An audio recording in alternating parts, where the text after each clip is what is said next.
Good day everyone, I'm Wesley, so I'm going to present part A. So this is the facilities that should exist at the Amat Teknik. So they have 5 in the total, with noise monitoring, ergonomic, ventilation, and air exchanger, lighting, and the last one is indoor air quality, IAQ.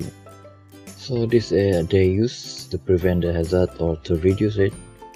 So they're using the PPE, for example the earplug or earmuff, glove, Google helmet, and safety boot. That's the picture, you can see it. So for the act, they have 2 acts that they follow to make the standard, and they also have program. For example, the safety talk they do every 1 month training for the new workers especially, and they also do the fire drill once in 3 months. They also have an emergency response plan. They have 6 for the total ART. They also have alarm off and communication system. They also have evacuation site, emergency dialer, fire extinguisher, and first aid. Assalamualaikum, my name is Azra Shazah and I'm going to present about the hazards at Amat Teknik Sdn company. The first hazard is the noise. The machine at this factory produce a noise that almost 90 decibel units, and the workers are exposed to this noise for 8 hours per day. So the company has come up with 3 solutions, which is engineering control, administrative control, and personal protective equipment. For engineering control, the source of the noise are interrupted by enclosure the sound source. For administrative control, the workers will be rotated through high noise area. So the workers will only exposed to this noise for 1 or 2 hours per day and then will be rotated to another workers. And lastly is the personal protective equipment, which is the workers are required to use earplug. The second hazard is the greasy floor. The supervisor noticed that the floor are really greasy every day after work, so the workers might trip or fall due to this greasy floor. This greasy floor is caused by the oil used in machining process and the forklift. So the supervisor has come up with a solution and he asked the workers to mop the floor every day before they went home. The third hazard is the stamping machine. The workers might injure their hand while operating the stamping machine. So the company has come up with a solution, which is they bought a machine that has sensor to stop the machine immediately if the worker's hand approach the part that are being stamped. Also, the workers need to use both hands to push the on button to prevent from injuring their hand. The fourth hazard is ergonomics. There are 2 hazards in ergonomics, which is the workers use incorrect method to pick up heavy boxes and they use wrong posture when sitting on chair. So the company has provided training on how to move the heavy box safely so they will not injure themselves, and they provide a chair that has comfortable height and ergonomic so that they will be comfortable all day. The last hazard is the rotating machine. The workers can harm themselves if they wear gloves, too loose shirt, or untie their long hair while operating a rotating machine. So, the workers must not wear gloves, must not wear too loose shirt and tie their long hair if they want to operate rotating machine. Also, women that wear scarf must wear their scarf neatly. So, this is the evaluation of hazard.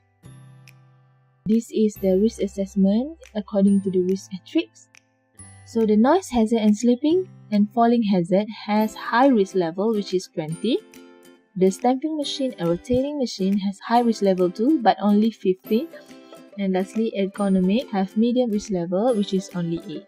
Hello, my name is Muhammad Ashraf and I will explain the part C, which is the procedures and activities in the event of emergency.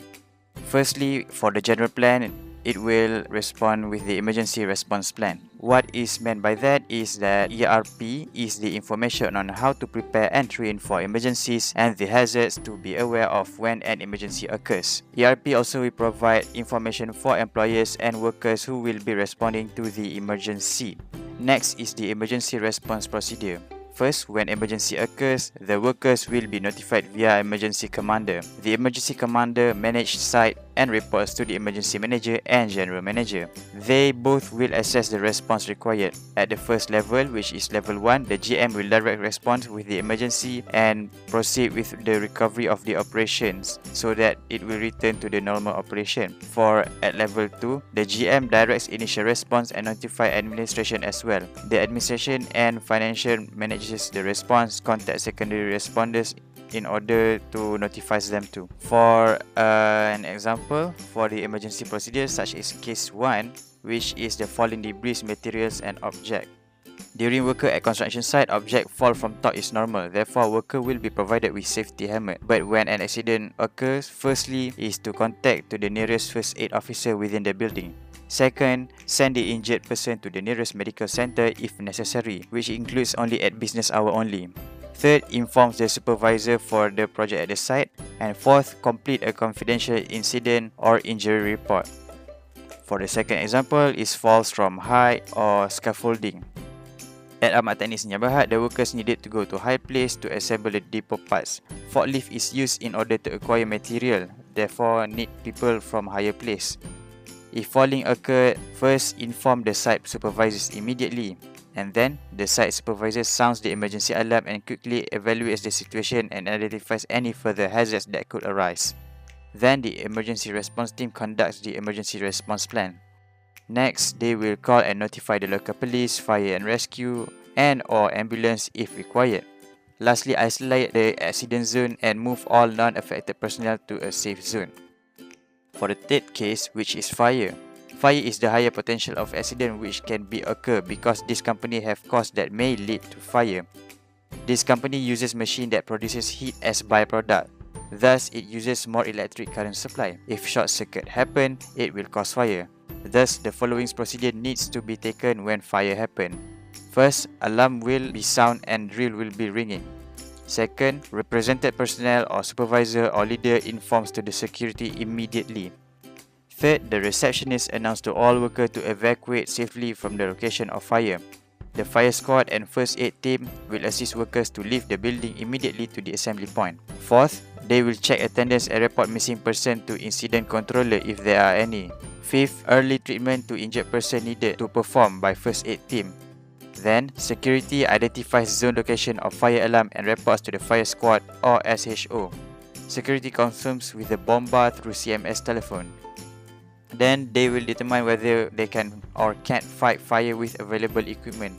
If SHO/incident controller or fire squad can take the action by using fire extinguisher, unless uncontrollable fire situation, just wait for bomber rescue. 8. Develop prevention measures and record. For the fourth part is the vehicle collision, which is getting hit by a vehicle. At the site, there are forklifts that are going through inside of the building. They are moving at specified speed that have been required, but forklift has many blind spots, such as the driver can't see clearly when on full load. Therefore, there are stats when people are being hit by the forklift. First, remove and park the forklift at a safe place and far from the accident area to prevent other accidents. Then, check the injury of the worker. Third, call the supervisor of the site and then sound the alarm to stop the working and start rescuing the victim.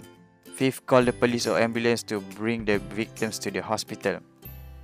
For the last case, which is dengue, at working site, there are many places that can be places for Aedes mosquito to breed. The most places are that filled with plastic. Plastic that contains water will attract these mosquitoes to go there and laying eggs.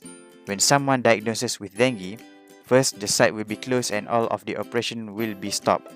Kementerian Kesihatan Malaysia (KKM) will conduct checks at sites where it found Aedes breeding grounds and high mosquitoes population. The department then took steps to control and prevent the diseases from spreading, including fogging, destroying Aedes breeding ground, and held a gotong royong to clean up the affected areas. Assalamualaikum warahmatullahi wabarakatuh.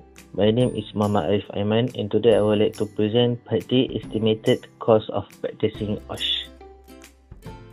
First is the cost for the employee development, which is cost is divided by the three categories, which is type of cost, depreciation, and cost estimation in the ringgit measure. So the first type of cost is a safety education. Safety education is the knowledge is given on the safety and the help for the new employee. So the cost estimation is around 2,000. Next is Safety Awareness Program, which is programmed to enhance the awareness of the hazard on surrounding, which is around 2,500.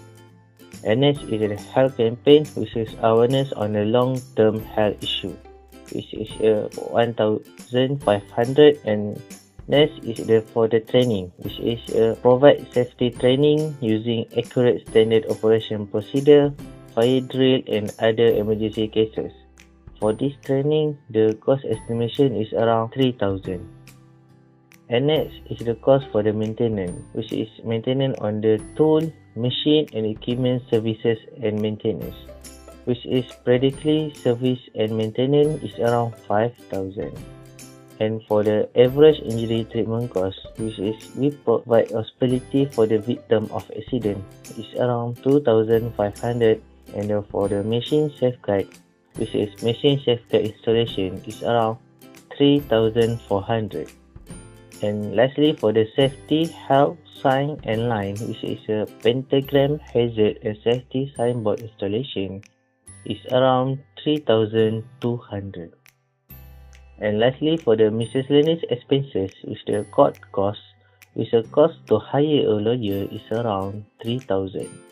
And for the insurance, if the employees provide the insurance, is around 2,500.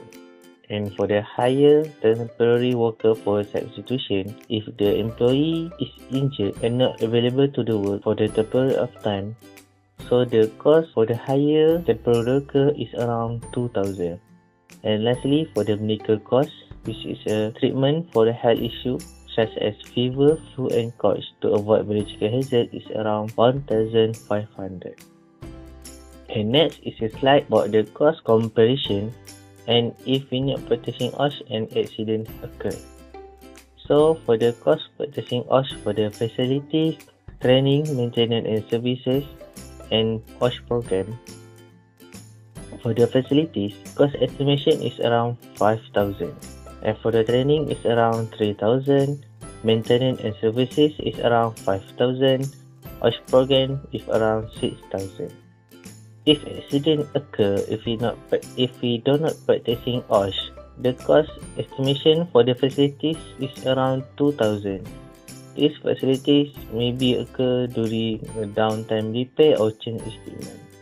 And then for the training, is with a legal expenditure is around 50,000. And for the qualification, is a medical cost, treatment, medicine and hospitality is around 10,000. And for the maintenance and services, if we not do maintenance and services such as recheck wiring, tool life, lubricating system, will be get compound and penalty. So they cost 50,000. And the OSH program in the case report is around 8,000. So the others will happen after incident is insurance and the hire new worker. So for the insurance, if the accident happen to the worker, the cost estimation is around 25,000 and for the hire new workers is around 5,000. So we will see the total cost for the when we purchasing OSH and we do not purchasing OSH. So the accident will occur, the total cost is greatly different. So for the purchasing OSH is around total cost for the facilities, training, maintenance and services and OSH program is around 29,000. And for the if accident occur, if we do not purchasing OSH is around 128,000. So the difference between this total cost conclude that purchasing OSH is more effective to finance rather than do not purchasing OSH.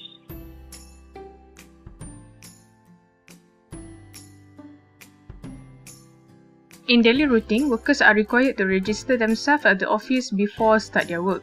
The number of workers checking in are recorded. When the workers check out, the supervisor will check each name to ensure that the workers are going out from the site safely. Every morning, supervisor will brief on the previous day report to all the team. If there are any accidental case occurs, supervisor will try to think about the case and remind the workers what the precautionary steps they can take for the day. So, the supervisor will always stress on the procedures to comply at the workplace. Next, after the brief session, the workers will take their personal protective equipment PPE from the office, and then the workers will move to their workplace. Once they enter the workplace, they are required to follow all the rules there. So, during the working hour, all the workers required to use PPE all the time and aware of the potential hazards. The application of PPE notification warning for emergency system in Amat Teknik Sdn Berhad.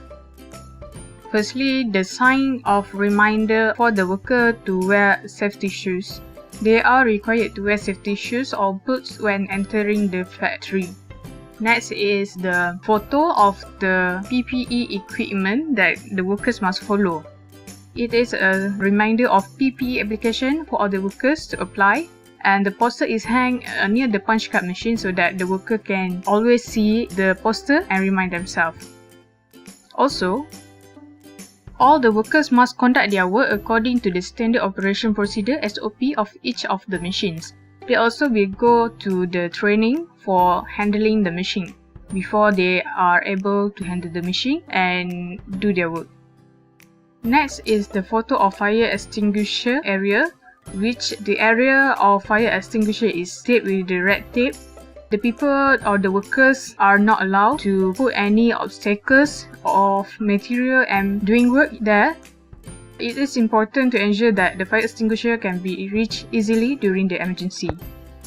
Next is the photo for the caution to watch for forklift trucks. This sign is to alert the workers and passing people of the hazard around them. The lift truck or the forklift pass line must be kept clear from obstacles. People must aware of the presence of lift truck when standing within the path. Next is the photo of no smoking area. The workers are not allowed to smoking in this area. Usually it is the area where combustion can easily occur. This is the photo of evacuation route for the workers when emergency occurs. The emergency exit route plan for the factory. The evacuation sign is placed at the area people can easily see. It is placed at the door, at the entrance and the exit path, and also the middle area of the factory.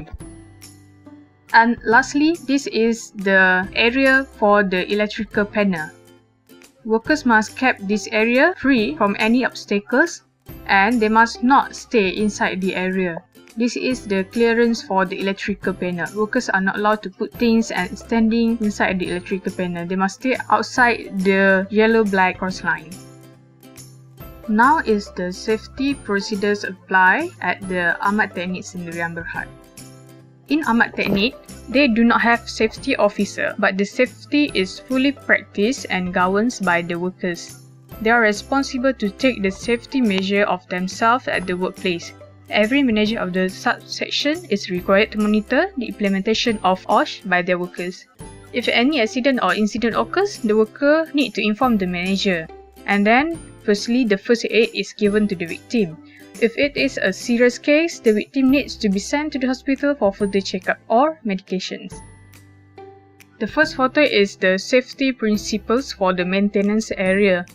And the second photo is the HARAT form of the hazard identification. HARAT form is conducted by the site manager itself.